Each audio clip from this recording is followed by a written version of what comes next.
CUT 2026 के exam देने के बाद मार्क्स बहुत अच्छे नहीं आए हैं, ना ही आपको मिल पा रहा है आपका favourite course BA BSc BCom BA LLB या बीटेक।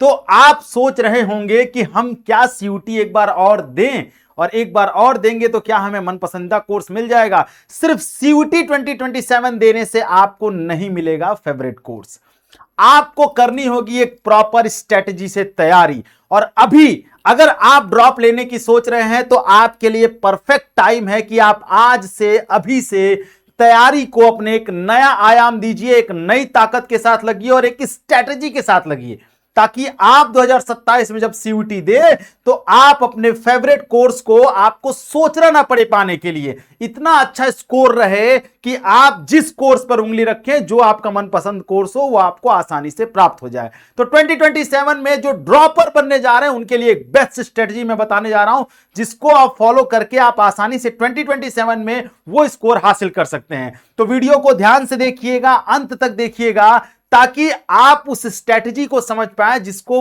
करके आप अपना फेवरेट कोर्स और फेवरेट यूनिवर्सिटी प्राप्त कर सकते हैं। मैं नीतीश नंदनी बेसिक शिक्षा के इस ऑनलाइन परिवार में आपका स्वागत करता हूं। तो चलिए चलते हैं, वो स्ट्रेटजी देखते हैं क्या हो सकती है। सबसे बड़ा मिस्टेक जो ड्रॉपर बच्चे करते हैं, क्योंकि उनको ये लग जाता है कि अभी तो बहुत समय है, अभी हम कर लेंगे, लेकिन नहीं। सबसे पहले गलती क्या करते हैं, बिना प्रॉपर प्लान के तैयारी। अगर आप बिना प्रॉपर प्लान के तैयारी करते हैं तो यकीन मानिए कई साल गुजर जाएंगे पर सिलेक्शन बहुत मुश्किल हो जाएगा। बात कड़वी हो सकती है पर यह सच है, ठीक है। उसके बाद आप एनसीईआरटी को इग्नोर नहीं कर सकते, खास करके डोमेन सब्जेक्ट के लिए।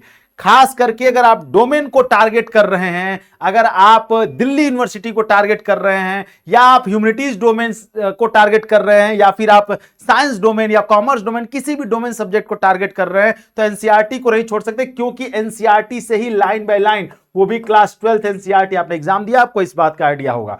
उसके बाद आप रैंडमली कोई यूट्यूब वीडियो देखा, आपने कई घंटे देखा, फिर आपको लगा कि ऐसे नहीं वैसे करना चाहिए, फिर किसी दूसरे का वीडियो देखा, फिर लगा ऐसे नहीं वैसे करना चाहिए, तो वो एक गलत स्ट्रेटजी है। उसके बाद बिना प्रैक्टिस पीवाईक्यू के आप आगे बढ़ नहीं सकते, प्रैक्टिस आपको करनी पड़ेगी पीवाईक्यू की। वो गलती जो आपने 2026 में की, बिना प्रैक्टिस पीवाईक्यू के बैठे एग्जाम में, और आज आपको पता है कि आपके मार्क्स उतने अच्छे नहीं आए हैं। अगर वही गलती आप 2027 के लिए भी करेंगे तो बहुत दिक्कत हो जाएगी, आपको पीवाईक्यूज पर प्रैक्टिस करनी होगी। उसके बाद आपको सब्जेक्ट कॉम्बिनेशन पर बहुत ज्यादा ध्यान देना होगा। आपको सबसे पहले डिसाइड करना होगा आपको किस कोर्स में जाना है, बीए में जाना है, बीएससी में जाना है, बीकॉम में जाना है, बीएलएलबी में जाना है, बीटेक में जाना है। बहुत सारे बच्चे रैंडमली मैसेज और फोन करते हैं, कहते हैं सर कोई भी कोर्स दिलवा दीजिए, इस नंबर पे कोई भी कोर्स बता दीजिए, मिल जाएगा। आपने गोल क्या सेट किया है, जिस कोर्स को सिलेक्ट करेंगे उसके कॉम्बिनेशन के हिसाब से आप पढ़ाई करेंगे। उसके बाद मैं बात करता हूं तो ऑफिशियल सिलेबस को नहीं फॉलो करना, और उसके अलावा कभी मॉक टेस्ट दे दिया, कभी मन किया नहीं दिया, ये सब जो जितने भी यहां पे दिख रहे हैं आपको पॉइंट्स, ये पॉइंट्स आपके सिलेक्शन के सबसे बड़े दुश्मन हैं, तो इनको हटाना है सबसे पहले। तो उसके बाद हमें क्या करना है, उसके बाद हमें जो है अपना एक माइंडसेट परफॉर्मेंस के लिए बिल्ड करना है। क्या क्या करना होगा, सबसे पहले हमें जो है ये समझना है कि बोर्ड के मार्क्स तो हमें मैटर नहीं करते हैं, हमें मैटर करता है कि हम सीयूटी में कितना अच्छा स्कोर कर रहे हैं। तो फोकस हमें सीयूटी के स्कोर करना, और अब आपको बोर्ड तो देना भी नहीं है, आप तो ड्रॉपर हैं, तो आपको जो है सीधे सीयूटी देना है। तो आपके पास बहुत समय है और आप मेहनत करेंगे तो ये समय जो है आसानी से आपको आने वाला आपका समय दे करके जाएगा।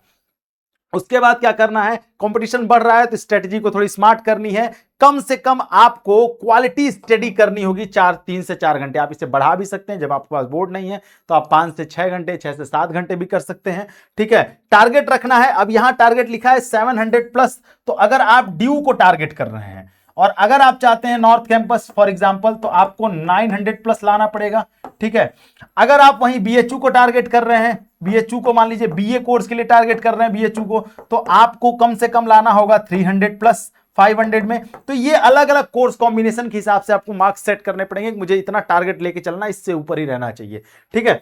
अब बात कर लेते हैं हम लोग, पहला स्टेप क्या है, आपको राइट सब्जेक्ट कॉम्बिनेशन चूज करना है। बीए करना है आपको, तो कहां से करना है आपको ये डिसाइड करना होगा, बीएचयू से करना है, डीयू से करना है, एयू से करना है, जेएनयू से करना है, पहले ये डिसाइड करिए। देन उसके बाद सब्जेक्ट कॉम्बिनेशन, बीएचयू से करना है जनरल टेस्ट लैंग्वेज, डीयू से करना है 3 डोमेनिक लैंग्वेज, उसके अलावा उसके अलावा हम बात करेंगे तो एयू से करना है तो आपको एयू से देना होगा, आपको एयू से देना होगा 3 डोमेन, एक लैंग्वेज, एक जनरल टेस्ट और एक डोमेन। और अगर आपको जेएनयू से करना है तो इंग्लिश लैंग्वेज और एक जो है एक इंग्लिश लैंग्वेज के साथ साथ एक जीएटी का पेपर। तो ये आपको पहले डिसाइड करना होगा, बीए, बीएससी, बीकॉम जो भी करना है, पहले सब्जेक्ट कॉम्बिनेशन हमें डिसाइड करना है कि कौन सा सब्जेक्ट कॉम्बिनेशन हमारे लिए फिट बैठता है। ठीक है, उसके बाद हम आगे बढ़ेंगे तो बात कर लेते हैं कि क्या होना चाहिए आपको स्टेप 2 में। तो आपको सबसे पहले अपना फाउंडेशन बिल्ड करना है। ठीक है, अगले 1.5 महीने 2 महीने हमें किस तरीके से अपने फाउंडेशन पे काम करना है।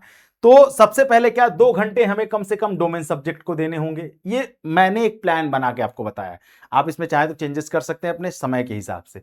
ठीक है, 3 घंटे आपको कम से कम जीएटी पे देने पड़े। क्यों जीएटी पे 3 घंटे? क्योंकि यहां पर आपको जीके जीएस, यहां पर क्वांट और यहां पर रीजनिंग, ये 3 टॉपिक्स हैं। तो इसलिए क्वांट रीजनिंग पर आप फोकस ज्यादा रखिए, जीके जीएस पर भी आप कम रखेंगे तो भी चल जाएगा। ठीक है, 2 घंटे आपको जीके करंट अफेयर के लिए मैंने एक्स्ट्रा रख लिए हैं। ये करंट अफेयर के साथ आप स्टैटिक जीके पढ़ेंगे और 2 घंटे आपको पीवाईक्यूज के लिए देने हैं। पीवाईक्यूज के साथ साथ एनालिसिस पर भी समय देना है। ठीक है, तो इस तरीके से अपना टाइम टेबल बनाइए। वीक में कम से कम 2 फुल मॉक टेस्ट आप देंगे, तब जाकर के आपके लिए प्रॉपरली जो है बेहतर एक बन करके आपको तैयार होगा आपका एक फाउंडेशन। ठीक है, अब उसके बाद आगे बढ़ते हैं। तीसरा स्टेप क्या है? पीवाईक्यू। 50% आपके सिलेक्शन की में रास्ते बन जाते हैं पीवाईक्यू से, खास करके वो डोमेन सब्जेक्ट, वो बहुत इंपॉर्टेंट है। ठीक है, तो अटेम्प्ट जो है ऑफिशियल एनटीए पीवाईक्यूज वो आपको हमारी वेबसाइट्स पे मिल जाएंगे, हमारे ऐप पर मिल जाएगा। बेसिक शिक्षा ऐप डाउनलोड करिए, वहां पर आपको पीवाईक्यूज मिल जाएंगे। ठीक है, क्वेश्चन के पैटर्न्स को समझना है हमें, जो है रिपीट कर रहे हैं जो क्वेश्चन उनको समझना है। चूंकि समय अभी है आपके पास तो आप इस पे फोकस रखिए। पहले पीवाईक्यूज का एनालिसिस करिए, किस टाइप के क्वेश्चन ज्यादा पूछे जा रहे हैं, किस चैप्टर से ज्यादा पूछे जा रहे हैं, क्या रिपीट हो रहे हैं क्वेश्चन, रिपीट होते हैं क्वेश्चन। तो ये आपको करना होगा। पीवाईक्यूज ऑनलाइन पेपर में आपको ऐसे नहीं मार्केट में नहीं मिल जाएगा, तो आपको वेबसाइट हमारी जो है या हमारा ऐप जो है बेसिक शिक्षा, आप ऐप डाउनलोड करिए, वहां पर आप जाएंगे इंपॉर्टेंट पीडीएफ सेक्शन में, वहां आपको पीवाईक्यूज मिल जाएंगे। तो इस तरीके से आपको पीवाईक्यूज को एनालिसिस करना होगा। उसके बाद mock test strategy. Mock test strategy क्या है? अगर आप ड्रॉपर हैं तो कम से कम ये टारगेट बना लीजिए कि 60 फुल लेंथ मॉक टेस्ट हमको देने ही देने हैं।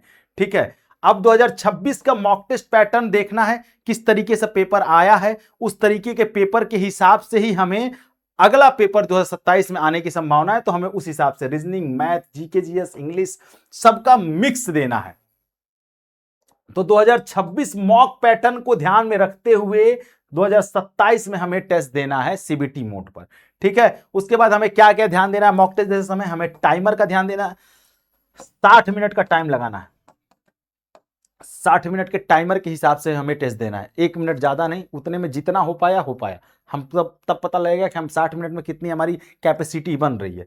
उसके बाद हमें एक्यूरेसी पर ध्यान देना है कि हम अगर 10 क्वेश्चन कर रहे हैं तो हमारे 8 सही होने चाहिए। ऐसा ना हो कि हमने क्वेश्चन कर दिए 40 और सही हुए 10 हुए, तो यहां गड़बड़ हो जाएगा मामला। ठीक है, उसके बाद जितने भी रॉन्ग क्वेश्चंस हो रहे हैं उन क्वेश्चंस को नोट करना है और साथ में उन क्वेश्चन के डिस्क्रिप्शन आपको सर्च करने हैं कि क्या उसका डिस्क्रिप्शन हो सकता है, क्या उसमें और उसके बारे में डिटेल जानना है। ठीक है, उसके बाद एनालिसिस करना है, पैनिक नहीं होना है, समय है, आराम से कर ले जाएंगे। उसके बाद हम बात कर लेते हैं माइक्रो नोट्स की। तो आपको नोट्स बहुत इंपॉर्टेंट है बनाना, जो भी पढ़ रहे हैं या जो गलतियां हो रही मॉक टेस्ट में उनका जब आप उनका डिटेल देख रहे हैं तो उनके नोट्स बनाइए। ठीक है, नोट्स बनाएंगे, डेफिनेशन, फॉर्मूला, ठीक है, key facts, tricky points, map, diagram, date, events, ये सब आपको शॉर्ट्स में लिखने, क्योंकि जब आप एग्जाम देने जाएंगे, एग्जाम के कुछ दिन पहले जब आप रिवीजन करेंगे तो जो शॉर्ट नोट्स आपके होंगे वो आपके लिए बहुत कारगर होते हैं। बस आप एक बार नोट्स पलट लेंगे ना तो पूरा का पूरा सिनेरियो जो है आपके दिमाग में आ जाएगा। तो इसलिए शॉर्ट नोट्स बनाइए जरूर से। ठीक है, अब हम आगे बढ़ेंगे तो बात करते हैं अगला स्टेप की 2-3-1 रूल। ये 2-3-1 रूल क्या है? 2-3-1 रूल कहता है 3 घंटा जीएटी जीके जीएस, 2 घंटा डोमेन सब्जेक्ट, 1 घंटा रिवीजन। ये अगर आपने कर लिया, अब आपको इसमें लगेगा लैंग्वेज कहां पर है। ठीक है, तो लैंग्वेज जो है ये जीके जीएस के साथ साथ आप लैंग्वेज को भी यहीं पर ऐड ऑन कर सकते हैं। ठीक है, ये भी ऐड ऑन कर लीजिए। एक चीज और बता दूं, लैंग्वेज में हिंदी और इंग्लिश, ये 2 ही लैंग्वेज मैक्सिमम बच्चे लेते हैं और ये बहुत बेसिक ग्रामर पूछा जाता है। तो अगर आप लैंग्वेज पे थोड़ा कम भी समय देंगे तो आप आसानी से फोड़ सकते हैं लैंग्वेज को। ठीक है, फोकस आपको जीएटी पर देना है क्योंकि यहाँ 3 पार्ट है और सबसे खतरनाक क्वांट और रीजनिंग। ठीक है, तो अगर आप ये कर लिए 6 आवर पर डे अगर आपने पढ़ा, और उससे ज़्यादा भी पढ़ेंगे तो कोई दिक्कत नहीं, वोमिटिंग नहीं होगा, पर 6 आवर आपको कम से कम पढ़ना होगा, तब जाकर सिलेक्शन के रास्ते खुलेंगे। आगे बढ़ेंगे, हम बात करते हैं best study resources, NTA syllabus, NCERT PDFs ले लीजिए जाकर के। यूट्यूब लेक्चर बेसिक शिक्षा पर आपको मिल जाएगा, चैनल सब्सक्राइब कर लीजिए। टेलीग्राम नोट्स आपको बेसिक शिक्षा टेलीग्राम चैनल पर मिल जाएंगे, वहां से भी आप ले सकते हैं। पीवाईक्यूज आपको बेसिक शिक्षा ऐप पर मिल जाएंगे, वहां से आप ले लीजिए। फ्री मॉक टेस्ट भी आपको मिल जाएगा, एनटीए की वेबसाइट पर मिल जाएगा, और जब एग्जाम आपका आएगा तो हम लोग मॉक टेस्ट आपको कराएंगे वहां पे, ठीक है। ये अगर आपने कर लिया तो आप इस तरीके से बेहतर कर लेंगे, ठीक है। आई बात समझ में। सीबीटी मोड पर हम टेस्ट सीरीज लॉन्च करते हैं एग्जाम के पहले, वहां से भी आप ले सकते हैं। और अगर आप हमारे कोर्स में जुड़ते हैं तो सबसे इंपॉर्टेंट क्या है, हम आपको टेस्ट देते हैं, डीपीपी देते हैं, प्रैक्टिस सेट देते हैं। हर चैप्टर के 50 प्रैक्टिस सेट, हर चैप्टर के 50 टेस्ट, तो 100 क्वेश्चन तो आप एक एक चैप्टर से भी करते जा रहे हैं, और वो सीबीटी मोड में एकदम होता है, तो वो आपके लिए और बेहतर हो जाएगा, ठीक है। अब आगे बढ़ते हैं, ठीक है। टाइम टेबल एक मैंने अपने हिसाब से बनाया है, ठीक है। मॉर्निंग में आपको डोमेन सब्जेक्ट और पीवाईक्यूज और करंट अफेयर पर ध्यान देना चाहिए।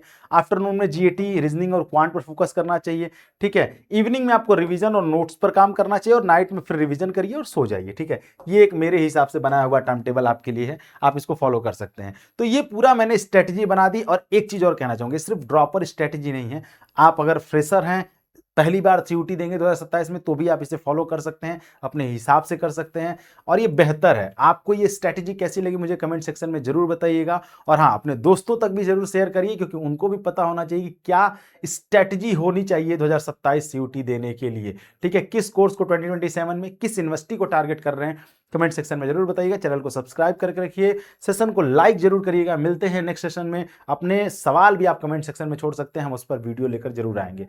Thank you so much. जय हिंद।